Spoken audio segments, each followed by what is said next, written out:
aircon peniaga macam mana? Tak tahu, lepas complicated. Suruh main hantar gambar indoor lah, outdoor lah. Aku dah lagu atas bumbung. Takkan aku nak ajar bumbung pula. Okey, jadi lah ni aku dah satu pawang aircon. Ni orang kata terbaik di Malaysia punya. Memang cun lah, memang TikTok. Jom, ikut aku. Okay, jom. Dia abang pernah tak pun. Jangan risau ni untuk umur bagi saya. Serius lah. Ya.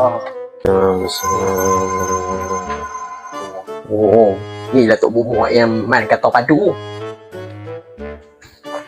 Tok, saya main sini saya. Saya ada hajat ni. Ush, Tak tahu. ui, sakat ni. Padu semua. Nak apa tak? Loh. Tadi kata padu sangat. Hei, ni masalah saya ni Tok. Tok dengar elok masalah saya. Jangan dah. Waswas kat aku ni. Jangan dah. Oh, Tok tahu dah masalah ni. Tok boleh settle kan. Cuma Tok nak pengeras saja. Loh. Free. Dengar apa tu? Pengeras dia adalah mai sini. Ban lah ni kamu ni.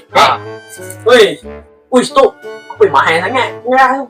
Tak ada sekolah kan? Yang murah je, ejak lah tu. Oh, kalau itu mahal, Tok ada cara lagi satu lagi. Cara dia adalah Tok kena jampi dulu. Isi jampi dia ni. Tengok tak nampak. Ni, Tok dia. Tu. Oh, apa dia itu? Ni lah yang Tok kata ni, yang murah ni ibu. Dalam ni semua ada. Cara bershoot, cara servis, tapi kena buat sendirilah. Tak payah Tok panggil orang dah. Oh, semua benda ada dah. Ya. Oh, betul kata aku. Masuk juga aku jadi pemoh ni.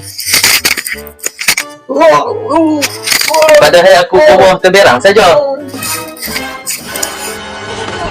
okey, kalau hampa yang mencari buku untuk belajar cara servis ataupun troubleshoot aircon, hampa boleh cari di Aircon Peniaga lah, bank oren kami. Hampa layar pergi tengok kat TikTok, hampa klik link di bio tu. Hampa datang ke bank oren kami. Last.